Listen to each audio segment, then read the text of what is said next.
Guy here with a quick message before we get on with the pod. As a thank you to our most dedicated and loyal viewers and listeners to Blood Red, we're inviting you to join our Blood Red Club. By joining, you'll get access to insider transfer content as well as interviews with former favourites and those connected at Anfield. All you need to do is head to bloodredpodcast.co.uk, enter your email address, and our exclusive content will head to your inbox. That's bloodredpodcast.co.uk. Thanks. Now on with the show. Hello everyone and welcome to another edition of the Liverpool.com podcast. My name is Stewart, I'll be your host and I'm joined by Matt Addison and Charlotte Coates for what is going to be a very interesting discussion, I think. I know that we're in the middle of the international break and sometimes we've got to try a little bit harder to find something to talk about, maybe get a little bit funky, but in the words of Biggie Smalls, I live for the funk. And you know what?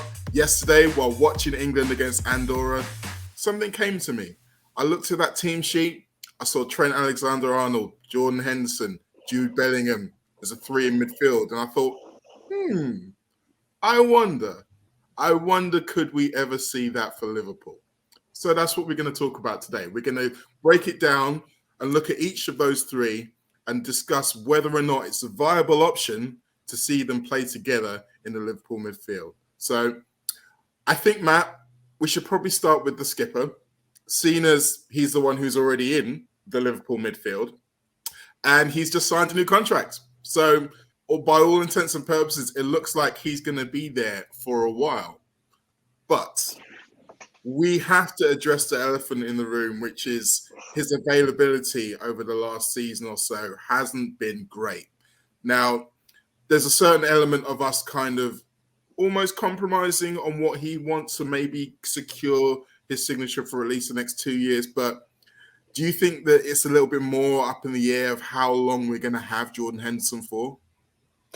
I think the idea will be to have him for the duration of that contract. I think there'll be a plan. I know there's been a lot of talk of sort of injuries and stuff like that. The first thing I'd say is there's a couple of midfielders whose availability has been even worse than Jordan Henderson in that period. So that's, a point that we have to sort of make as well. But I think there's been a big sort of thing made of Jordan Henderson when these reports of a potential exit and all of that sort of stuff came out, 6-7 weeks ago. The big idea was that he didn't want to just have this as a token gesture. He wanted it to be that he was a key part of this team. He had a very clear, defined role for the entirety of the contract that he ends up signing. And I think that will be the case to an extent, but I think there's got to be an acceptance from him, from Jurgen Klopp, from everybody really, that it might be better that there will be certain games that he doesn't play. It's not going to be this season. It's not probably going to be next season, but maybe 3-4 seasons down the line, that is going to come into play and you're not going to see him every single week. There'll be certain opponents that will be the case for. And yeah, I'm sure Jordan Henderson doesn't want to think about that, but I think even in his own head, inevitably that will happen at some point. And of course, he's played in that number 6 position before. We've seen him do that, play the more withdrawn sort of role. And that is something that for a long time, Jurgen Klopp actually thought was his best position. He had to fight to put himself into the number 8 role. So it's something that he's done before. He knows he can do it. Liverpool know he can do it. And it's not something that worries me, to be honest. I think the availability thing is not ideal. You'd want him to be there every single game because he is that sort of player that you want him on the pitch. But even if you only get sort of, even 50% of the games by the time he's 35, I mean, James Milner is in a similar sort of position. Nobody's expecting James Milner to be on the pitch every single minute of every single game. It's not massively different, to be honest. So, yeah, there's been a lot of questions asked, but for me, it makes a great deal of sense. And just to, I know I'm going on a little bit here, but I think that the Gini Wijnaldum thing is what those questions have stemmed from. Yeah. If we couldn't do it for him, why are we doing it for him? I just think there's a difference. It's Jordan Henderson, it's Liverpool's captain and all the rest of it, really.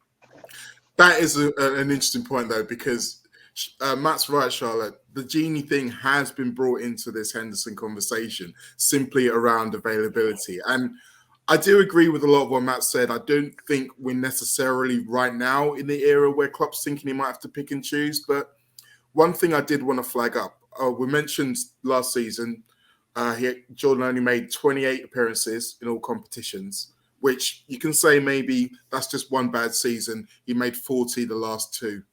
But in the last 4 seasons, he has had 3 separate injuries. So while we may be looking at an era where Jordan Henderson is still in the team sheet when he's fit, Klopp is still going to have to start thinking about how he puts together a premium team without him, because we have seen when he hasn't been on the pitch, particularly last season, there was a bit of a vacuum in terms of communication and in terms of tempo. So it's still a problem that we probably will have to solve at some point in the next couple of years.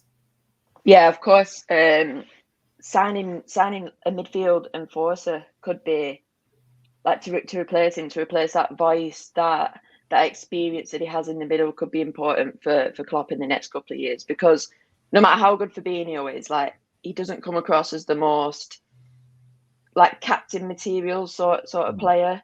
Obviously you've got Van Dijk at the back, he's now 30, and then in the midfield, once Henderson is in and out of the side, you're missing that voice, like you said. Our players up front don't seem like the most vocal of players.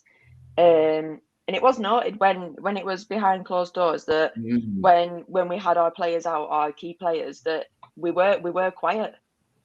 And having a team that doesn't communicate as much, it's not a good sign, really. No, and I think a lot of the time when we've seen Milner in the team, particularly in the last season, but even earlier on this season, a game against Norwich, maybe that's an admission from Klopp that those things really are more important than we as fans sometimes acknowledge.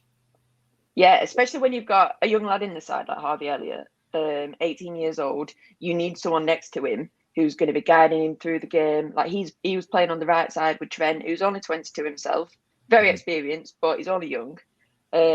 With Trent and Salah doesn't seem the most vocal. Like he leads by example. So having someone in the midfield who's going to guide you through, who's going to have a go at you if needed, is important for the young players. I think it is. And I think Jordan Henderson's importance in that role is kind of what helped everybody come to an agreement around this contract, because I think you were right, Matt. We were quite scared at times, but I don't think there was ever any real chance of him leaving, particularly at this juncture. The club understand how important he is. I think what we're coming to see in terms of midfield is his role replaceable in a world of rotation, particularly with an eye on some of the big games, without necessarily losing that drive, that tempo? Is there someone else within the squad you think can maybe do a Henderson-like job for the games where maybe we don't need him, particularly if there's something where we have a short period of time and a lot of games to play? I think it's a really difficult question. I think there's kind of there are players there that you can see taking on that role. We saw Curtis Jones, for example, was one that kind of did the more Gini Wijnaldum type role. I'm still not convinced that that's the way to get the best out of Curtis Jones, to be honest, long term. I think he's better further forward, given a bit more license to create, as we saw, when he played for Liverpool's youth teams. But I don't know, he's the one that you'd kind of look at in terms of stepping up and being vocal and confident and all of that sort of thing. I think it's really difficult, though, because whoever it is that comes in is going to take a couple of years to get used to that. I mean, Jordan Henderson, when he first came to Liverpool, it wasn't instantly that he was the captain materially. It took a few years for him to grow into that role. So, I mean, that's part of the reason, to be honest, why I think it's a bit of a disappointment that we didn't see Liverpool go out and buy a midfielder this summer. I think they're probably going to end up having to buy 2 next summer. And it's just, another 12 months, as well as the fact that you've got 2 in one summer rather than splitting them up. It's just the fact that it's another 12 months for that player to have potentially bedded in this season, with a view to that becoming the case in future seasons. So it's just sort of put that process a little bit back. I think for me, the ideal situation would have been to bring in someone who was 21, 22, but with the capabilities of doing that role long term this summer. Liverpool haven't done that, of course. They must have a plan in place for that. But I think it's something that you're not going to see straight away. You're not, even a player like Curtis Jones, who's been here a long time, he's obviously bedded into this Liverpool team now. Even with him, it's going to take another couple of years before he feels that that's a role that he can really do properly.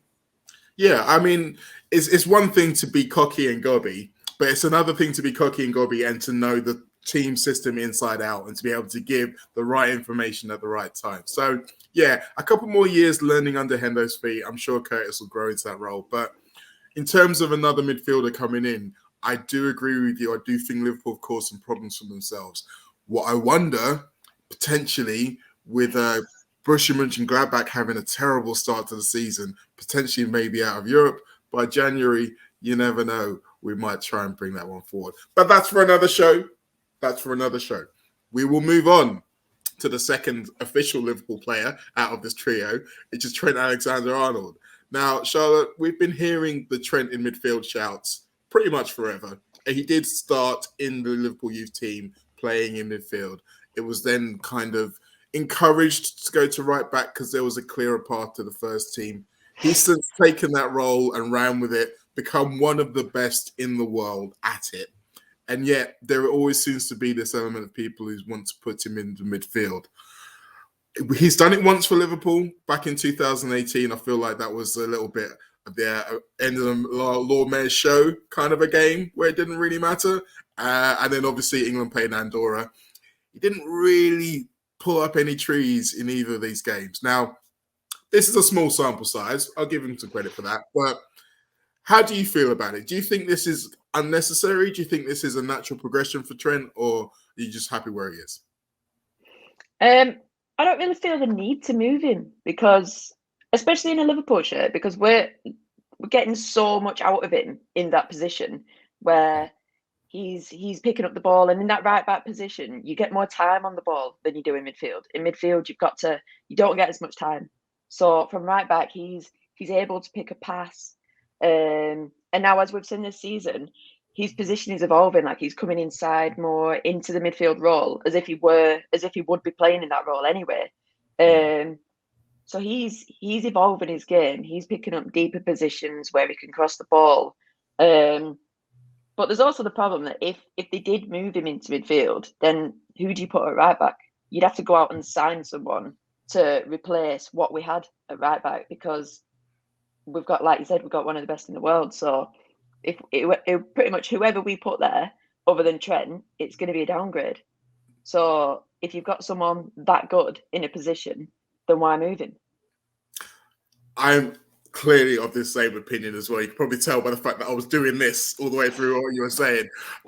Matt, do you feel the same way as well? I mean, he is an absolute jewel at right back. There's no denying that.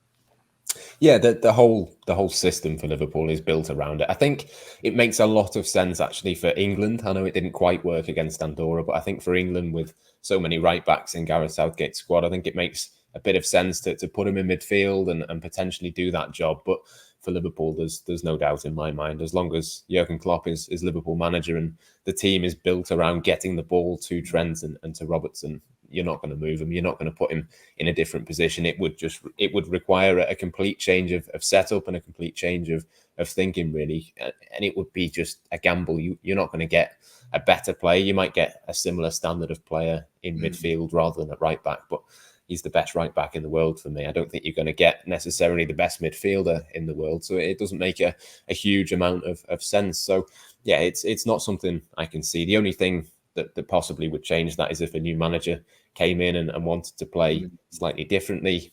I've wondered for a while, maybe Steven Gerrard would look at him and think maybe he could make another version of himself in that role. But then you think, well, you look at Rangers, and I think it's James Tavernier that plays at a right back for Rangers, basically modelled on what Jurgen Klopp has done with Trent. So even that, it doesn't necessarily make a huge amount of sense. So I think it's highly unlikely that he would move there anytime soon.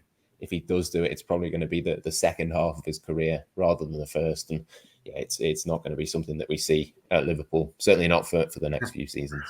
No, the England question is really interesting, isn't it? Because it's something that a lot of Liverpool players have fallen by in the past. How do you get them to replicate that great Liverpool form on an England stage? But the answer, or should we say the issue, is always the same, i.e. they don't have the Liverpool system at England. They don't have the players around them at England. So you find yourself trying to get into a situation where you are trying to shoehorn someone who's clearly a talent into the team.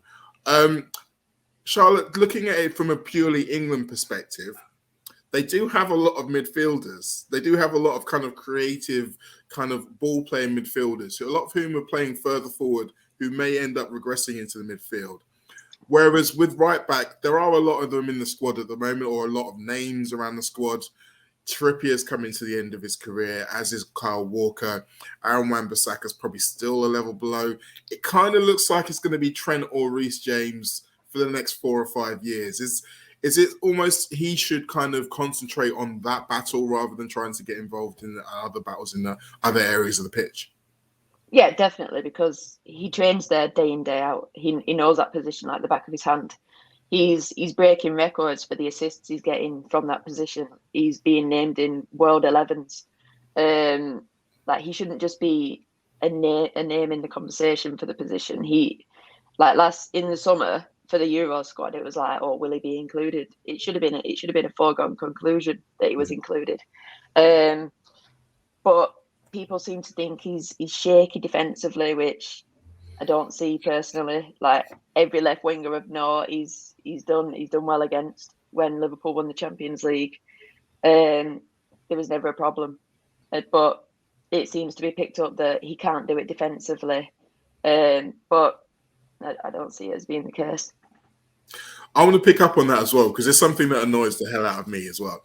I think what happens is that Trent's forward positions mean that opponents will try and attack him behind him, Matt. I think that's what normally happens. But when you've got the recovery speed of Trent and more often than not the defenders alongside him, you can kind of almost game plan for that and still it not be a mistake potentially by Trent, because let's not beat around the bush. He's not going all the way that high up the pitch because he wants to. It's because he's being told to do it. Yeah, exactly. It comes back to that game plan, doesn't it? That's the difference, isn't it, between England and Liverpool. With Liverpool, the system is set up so that Trent doesn't have to be in the usual right back slot. He's got Fabinho who can come across, Jordan Henderson. If he sees Trent's gone, he'll sit in sometimes and fill in that role.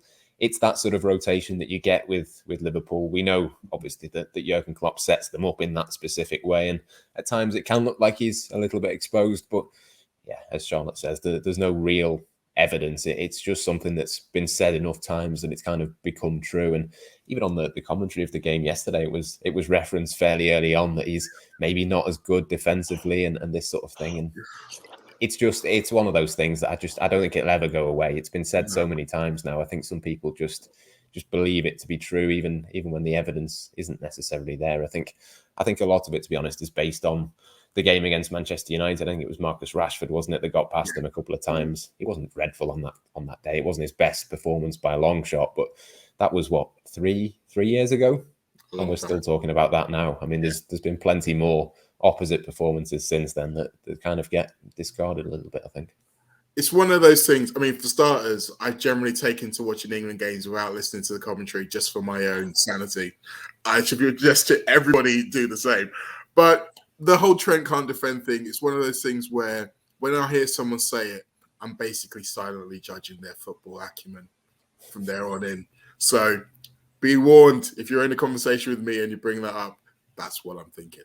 Now, before we move on from Trent, one last thing I wanted to say, Charlotte, is that it's noticeable that a lot of this kind of clamour for Trent to be in the midfield position hasn't come from Trent. Like, we've seen Gary Lineker seemingly take up this cause on his own. But we've mentioned before, Trent's got to the top of the world in his position.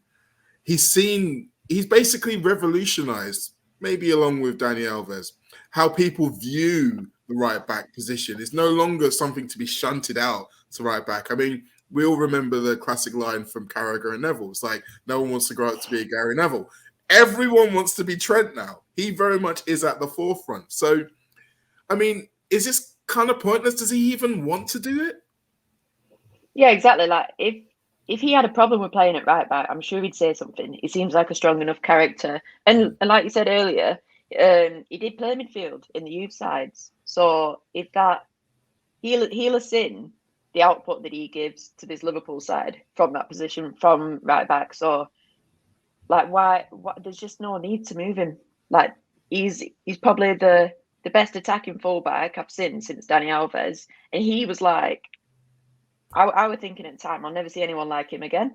Yeah. I remember when Barcelona played against Arsenal at the Emirates. and he was just popping up everywhere in the midfield. And you're thinking like you're not going to see that again. But then Trent's come along, and he's only 22, and he's just going to get better. He is, and he's going to evolve the way we think about the position. He's already beginning to evolve his role. We've mentioned on other shows now that he's starting to become more. He's starting to work out how to appear in central areas without necessarily having to start or always be in central areas. And I think it's arriving without being suspected is going to be key to him continually making an impact. So, Trent, if you're listening, lad, stay where you are. Now, here comes the fun part. We couldn't leave you without a little bit of transfer tittle-tattle, even if the window has closed. Now, any of you who were on social media during the game would have seen that literally everybody of a red persuasion was dribbling and drooling at the thought of Jude Bellingham lining up for Liverpool. Matt, I'll give you first crack at this. He is a very, very talented player. And as you mentioned earlier, we do still have a large space, let's say, in our midfield, which could quite easily be filled with him. Before we go any further on this, are we setting ourselves up for pain, or do you think he is a viable option as a transfer target for Liverpool? Look, I think it's viable in terms of Liverpool could do it if they wanted to do it. I just think it's possibly one of those that if they were going to, they probably would have had to have taken him straight from Birmingham rather than letting him go to Dortmund first. I think with a lot of players, as we've seen with Jadon Sancho, probably with Erling Haaland as well, if you let them go to Dortmund, the price is then going to be enormous, isn't it, to get them out? I think they paid 25 million to begin with, could rise to 30 million to get Jude Bellingham over there. They're going to want at least double, if not more, for Bellingham next summer or whenever it is that he moves. I mean, that's the other thing as well. They only tend to lose one player each season, don't they, Dortmund? Next summer, it's going to be Erling Haaland because of the release clause. Does that mean that Bellingham won't move next summer and might stay for another 2 years? I don't know. But yeah, it's one that Liverpool can do if they really think that he is, a transformational player that's going to come in and be their midfield for the next few seasons. I'm sure they wouldn't mind going out and spending 70, 80 million on him if that's what it took. But it's just a case of Liverpool working out whether that is the case or not, really. I think there's been inevitable comparisons to certain players. He's spoken about Steven Gerrard. There's lots of reasons for it to be the case, but there is a little bit of me that thinks maybe he's kind of the next Jadon Sancho in a sense of Liverpool fans become obsessed with him for 3 seasons and then he goes somewhere else. I mean, I should have come to you second, really, because I knew you were going to do it.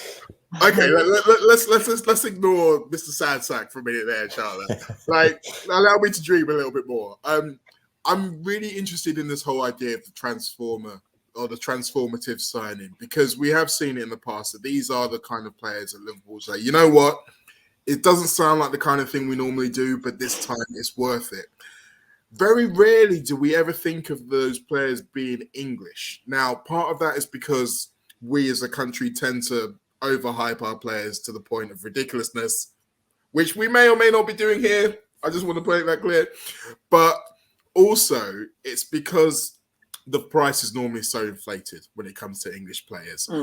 But we do have an issue with our homegrown quota. It is something we could do with having more homegrown English players in. So, can you see a world where these things line up and Liverpool say, you know what, even if we do have to wait the extra year, as Matt says, because of Haaland, it's worth the wait? Yeah, I can't see a way where we're not in for him. It's just like what the feel be. But we've got to be interested, surely. You see that him and Henderson seem to have a good relationship in the England squad. Like he seems to maybe look up to Henderson, and we know his links to Gerrard. So it's hard to imagine. It is hard to imagine a world where Liverpool wouldn't be interested, because you're thinking like the homegrown quota. Henderson's he's getting older. Milner, has he got a season left? How long is Oxlade-Chamberlain going to be at the club? So bringing in English talent, someone like him as well, where you think the problem is every big club in Europe is probably going to be after him.